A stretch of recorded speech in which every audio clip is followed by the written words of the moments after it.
So, you folks keeping up with the war in the Ukraine? I know, me neither. I mean, I'm trying, but like you, I'm caught up in the hustle. I'll tell you what did leak into my consciousness a little bit are these reports on Russia's economy. I'm not quite sure if they're doing fabulous, or they're tanking, or they're in danger of tanking. Opinions seem to vary. But it did catch my attention, though maybe not for the reasons you would expect. Now, on this occasion, I'm not going to say, what do you care about the Ukrainian war, the Russian people? Because that would sound like you're indifferent, and I know that you're not indifferent. We're not bad people. We just need to know, what does all that have to do with our business activities, our investment activities, our money, right? Well, let me tell you something. I don't know how this whole war is going to shake out. I don't know what Putin's long-term plan is, but it does occur to me that that's a brother who probably knows a lot about asset protection. In other words, I think no matter how badly things go, Vladimir's going to be all right. And you could be too. This is an occasion for us to talk about offshore asset protection. Specifically, in this episode, we're going to look at asset protecting techniques that you can use for your business or your personal lives. And we're going to start with offshore asset protection. Here we go. Now, I have always enjoyed talking about asset protection. I just think it's sexy.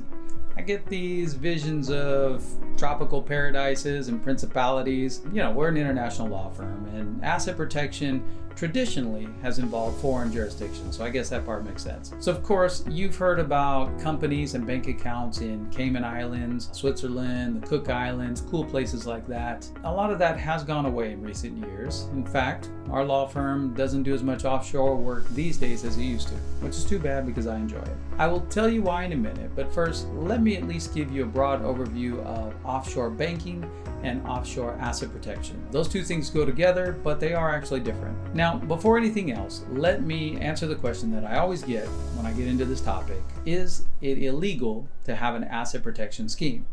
I mean, it does sound a little fishy, doesn't it? All right, the answer is this. It absolutely is not illegal. In fact, it's just smart business. But let me hasten to add that I'm not trying to teach you guys to evade taxes here. To be honest with you, I think those days are gone. Nowadays, there is so much disclosure among countries, and the penalties are so draconian that one, you wouldn't get away with it, and two, it's far too risky to try. So now you're thinking, well, what are we even doing here? Why would I go offshore? What does that even mean now? That is a fair question, but there are still some advantages that you would want to know about. Let's start with litigation. Now, the US is a litigious country, and in my experience, California and Florida are particularly riddled with trolls who are just looking for somebody good to sue, and you are somebody good to sue. And what about hazardous professions? You know, if you own a trucking company, it's just a matter of time before one of your drivers dozes off the road and kills somebody. Or if you have a construction company, one of those guys is going to fall or put a nail through his hand. It's just a matter of time. And if you're in a white-collar business, don't think that this doesn't apply to you. In fact, you're probably more at risk. You know, if you're a doctor or a lawyer or an accountant or a wealth advisor, any kind of professional that has malpractice insurance, well, you've got a target on your back. Because even if you do nothing wrong at all, if your patient or your client suffers a loss and there's nobody else to go after, well, you guessed it. They're going to go after you to see if they can get a piece of your malpractice insurance. But you know, forget about all of that. I mean, you all drive, right? You all have people over to your home and over to your office. Things can happen. Things do happen. And if the damages are above your insurance policy limits, well, then you're exposed. So I reject the notion that anyone who has an asset protection plan in place is up to something. No, they're just smart. So let's talk about some of these sexy islands and principalities that you hear about in the movies. You know, like the CIA figured out that the bad guys created a Panamanian foundation that owns a Nevis LLC that has a bank account in Belize, and they start connecting dots all over the globe. I don't know if they can really do all that, but it is fun, right? So what are some of these offshore jurisdictions you should know about? Well, there are many, so I've just picked 5. And the 5 that I picked are in my part of the world, the places that we would tend to use in my practice. Some of these places you will recognize and some of these you may not. Well, let's start with the usual suspects. Switzerland. We almost have to talk about this one. At some point it seemed like everyone who was anyone had a bank account in Switzerland. Makes sense, because back in the day, Switzerland was very protective of confidential information. So even if you had the account in your personal name, as opposed to under the name of a company or trust, you could still be very certain that nobody would ever find out. And from a more practical point of view, Switzerland, Zurich really, has the best banking system. Why would that matter? Banks are banks, right? Okay, Certainly not. Very wrong. Many banks, probably most in fact, are not really set up for international transactions. Your bank, if you wanted to move money across borders, probably has to cobble together some intermediary banks in order to make it happen. All right, so now the transfer takes longer, the fees are higher, and there are many more things that can go wrong, and things do go wrong. Well, if you're keeping your money offshore, then you're definitely going to need to transfer funds internationally, so that's no good. You want a bank that can make those transfers quickly and efficiently, and Switzerland is fantastic in that regard, the very best. And also, Switzerland, as an economy and as a government, is very stable. Now think about it. You're not going to put your money in Africa. You're going to be very careful with South America. I mean, look at the upheaval in Venezuela. I'm old enough to remember when the Argentine economy crashed. Well, you're not having anything to do with that, right? I mean, look, when you're offshore, you're already feeling a little vulnerable anyway, right? Your money is far away. It's a different legal system. So things like a country's track record, experience, stability, those things matter. Well, Switzerland continues to be the gold standard in that regard. Okay, so banking in Switzerland, thumbs up for sure. What about setting up an offshore entity? I mean, we don't hear a lot about Swiss LLCs or even Swiss trusts. Well, to answer that question, we have to look at taxation. Well, the Swiss corporate tax is actually pretty good. It's much lower than most of Europe, but they do have worldwide taxation. If that doesn't ring a bell to you, then maybe you want to check out my episode on Carlos Alcaraz winning Wimbledon, or if you're a reader, have a look at some of the articles on my website about international taxation. So you could set up your company or trust in Switzerland. That would not be the worst thing in the world, but wait until you hear about some of your other options. Panama. All right, let's just get the ugly out of the way first. Do you remember the famous Panamanian papers? Something like 11.5 million highly sensitive documents leaked out, exposing a whole lot of tax evasion. All right, so Panama certainly took a black eye on that one. Let's just get that out there in the open. That did happen. Now that said, remember my comments from part one. Those days of socking away pre-tax money offshore to avoid paying taxes, those days are gone. Besides, I'm not here to help you break the law. Okay, so if you're not trying to evade taxes, then you don't care about the Panamanian papers. What you want to know is, are there still some good things about Panama as an offshore jurisdiction? Well, yes, there are. First of all, Panama has a fantastic banking infrastructure. We just talked about how important that is. And if you are a Spanish speaker, then Panama can make a lot of sense as an alternative to Switzerland. So the government is quite stable. The location is very convenient. I mean, it's like a 2-hour flight from Florida. And with the time difference, you actually arrive at the same time that you left. Now, as for setting up an entity in Panama, there is something called a Panamanian Foundation. You may have heard of that. It's a bit complex, so I'm not going to go into detail, but it's an asset protection technique. It's effective. It's a very cool concept, actually. I would submit that it seems a bit complicated and expensive to maintain. It's probably not worthwhile for a lot of my clients. But listen, if you're Vladimir Putin and you need a place to stash millions of dollars, then sure, why not? Panamanian Foundation. Well, what about a Panamanian LLC or a Panamanian trust? Well, yeah, that is a thing. It does happen. And if you're a Spanish speaker, it could make a lot of sense to set up your entity in Panama.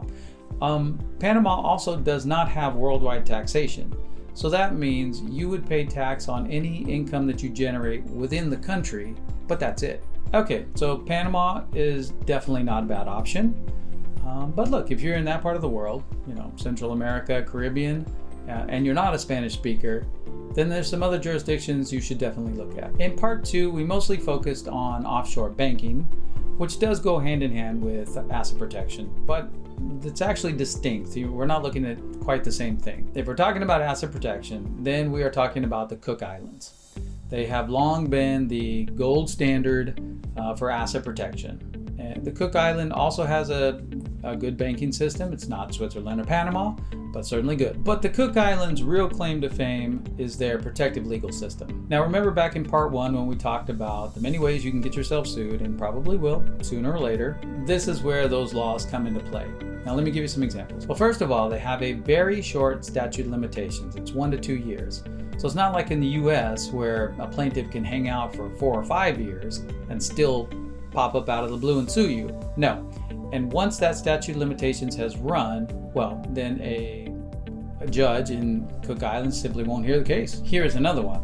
The Cook Islands will not enforce a foreign judgment. Let that sink in. So, If somebody obtains a judgment against you, say in the US or Europe, for example, and they know that you have assets in the Cook Islands, well, they can't just show up in court in the Cook Islands and use that judgment, that foreign judgment, to get to your assets. Now, that is a very big difference because in most of the world, countries will recognize and enforce foreign judgments. The same is true for foreign court orders. So if the Florida court, for example, issues an order saying, hey, we want to know how much this guy has in his bank account, the Cook Islands judge is just going to say, too bad. I could go on. There is a long list of debtor-friendly laws in the Cook Islands, but I think you get the idea. So if you want to set up a business or an LLC and a bank account to go with it, carefully consider the Cook Islands. It's a very good option. Now, are there any disadvantages to the Cook Islands? Well, it's the gold standard, and they know it.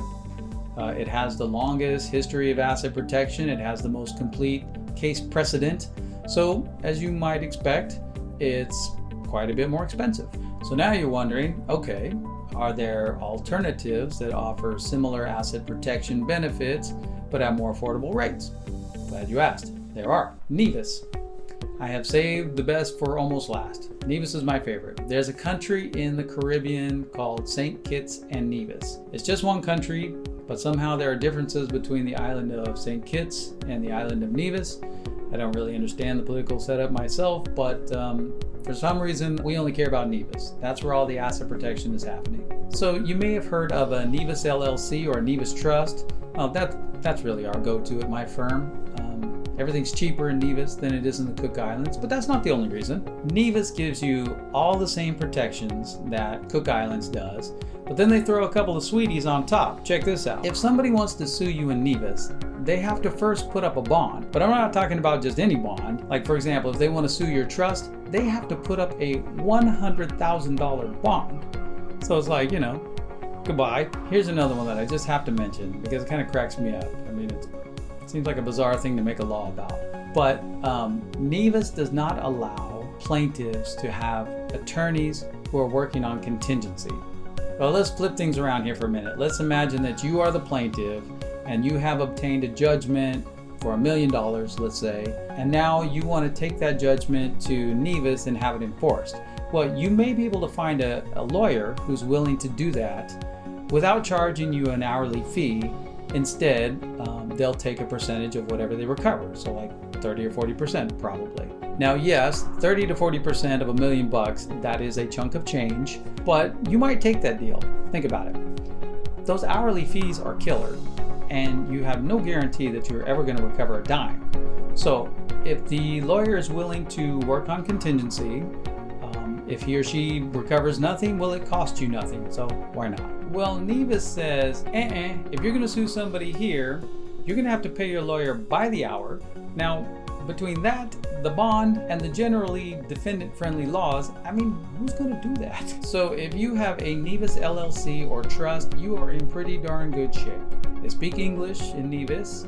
It's considerably cheaper than the Cook Islands, but I feel like I'm in danger of sounding like a commercial, so let me move on. Nevis, if you're listening, if you want to pay me to say nice things about you, my contact information is below. All right, the last offshore jurisdiction on my list, wait for it, Ireland. You did not see that coming, did you? Does Ireland have great asset protection laws?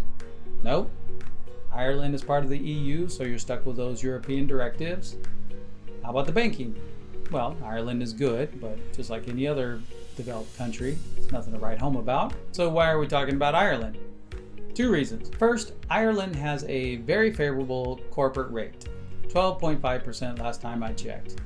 By way of comparison, the US is at 21%, and most European countries are a little bit higher. So Germany is 30%, for example. Spain and France are both 25%. What about worldwide taxation?